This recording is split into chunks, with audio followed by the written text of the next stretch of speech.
Hi, my name is Tom Bogner. I'm the developer of a brand new utility for Cantabile users called Cantabile Batch Editor. A batch editor is simply an application that allows you to operate on multiple files at one time.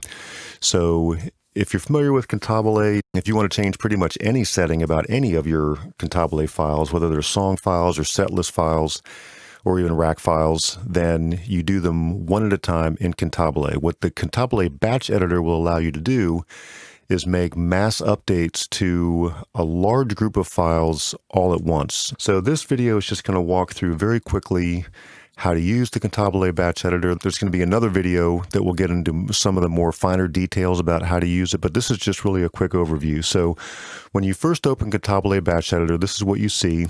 You see these little wiggling buttons, which is kind of a clue that that's where you need to start. And there's also this little status bar down at the bottom that is giving you a pretty big hint here. You need to start by selecting files. So that's what we want to do. We need to select the files that we're going to actually perform our operations on. You'll also notice that many of these commands are grayed out because we haven't selected any files yet.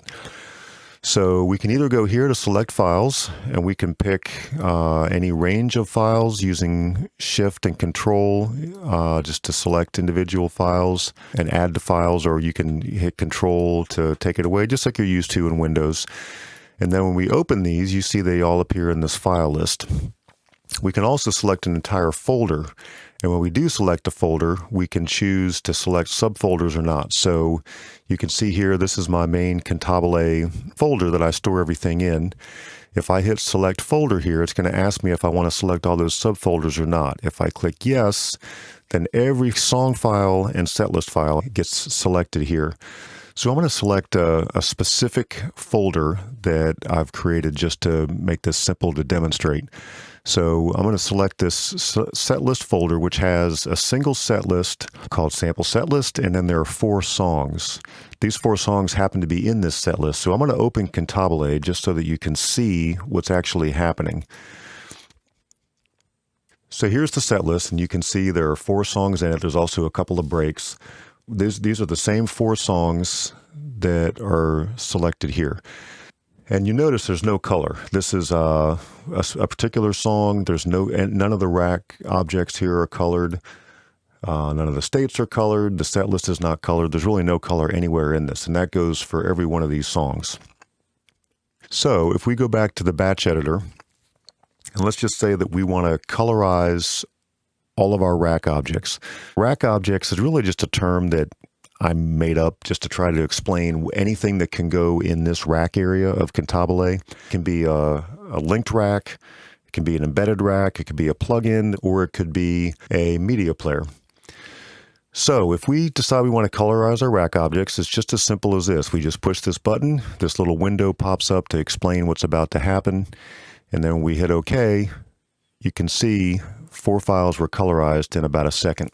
The setlist file was not colorized because we chose to colorize rack objects, and there are no rack objects in a setlist. So you may wonder why nothing changed here. I mean, there's obviously no color in this song yet. That's because Cantabile really has no idea that anything changed. We need to reload the song. So if we switch to another song, you will see that all of a sudden, all these rack objects have color. There you go. So all 4 of our songs now have their rack objects colorized. Now, you're probably wondering how it knew what to color each of these different racks. I mean, how did it know to make Omnisphere 2 blue and Omnisphere dark blue and pianos black, etc.? Well, that's what this little editor button is for. And I'm not going to get into this in this video. This will be in the more advanced video. But there's an instruction file that you can edit however you want that basically tells the editor what to look for in the file and what to color different types of objects. So again, that'll be in the advanced video, but just know it's there in case you're wondering how it knew how to do this. So the same principle applies for states. We can colorize states. We get a little message just making sure that this is what you want to do and this is what's about to happen. If we switch to a different song and then switch to our states, you can see that they all have color, and all 4 of these songs are that way. And then finally, we can colorize setlist songs. So if we do that, this is why the breaks are here. It's going to ask if we want to change the color at each song or at each break.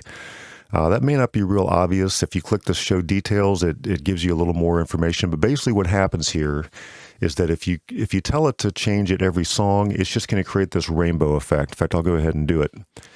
Now I need to reload the set list. But if we do this again and we select switch at breaks, at every break it finds, it will use one of the colors, in this case red, to make it kind of like a header, and then the songs below that will be in the complementary color, in this case maroon. Then when it finds another break, it moves on to the next set of colors, and it's green, so now the break is dark green and the songs below it are light green. So I find that just a handier way or a nicer way to break it up if you use breaks.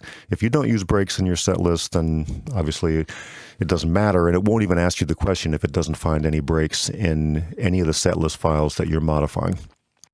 There's one other command here, replace color, pretty much just like it sounds. You can go through and you can tell it that every time we find this purple color, maybe you don't like purple and we want to make it cyan instead. So if we do that, and now if we reload this song, you can see that this is now cyan. And that would be true for anything that was purple in any of these files. It will now be changed. So that's all the colorize commands. The MIDI routes on the on-screen keyboard is really just a way of making the MIDI route colors here match the colors of the objects that they route to, and to show them down here. So let's go ahead and do that.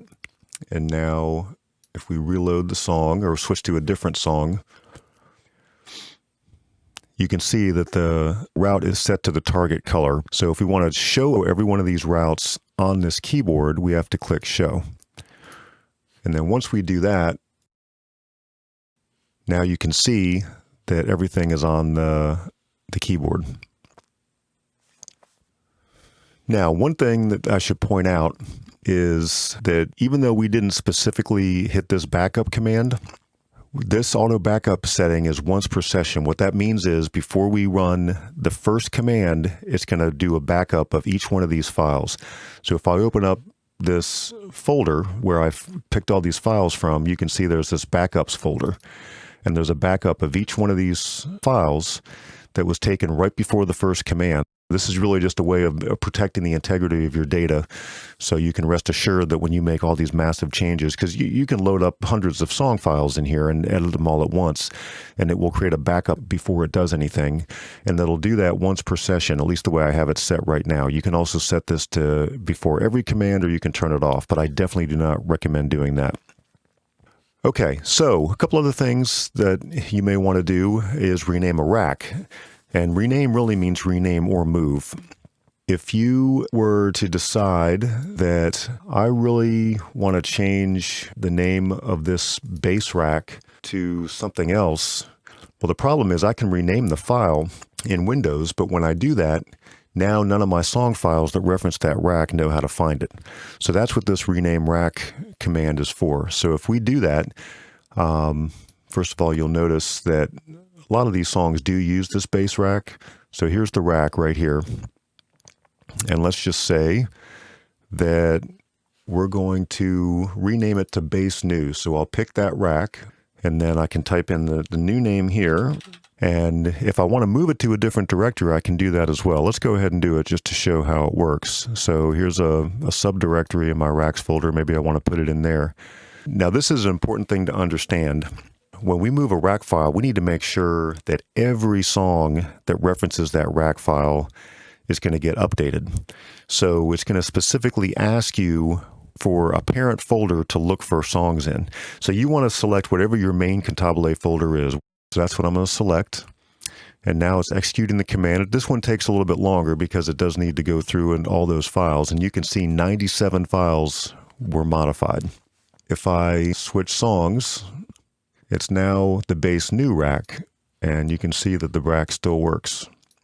And then you can do the same thing with the song. If you want to rename a song file, it'll go through and it'll find every instance of that song that's referenced in any of your set lists. And you can also delete a song. This is just a safe way of deleting them. If you know you're never going to use them again, you can delete them here, and then this will go through and delete every instance of that rack or every instance of that song in your song files or set list files.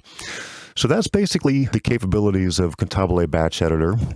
Again, feel free to watch the advanced video if you want to get into more details about some of the finer points of all this, especially how you specify what color these rack objects and states are going to get. The last thing I'll mention is that Cantabile Batch Editor is completely free.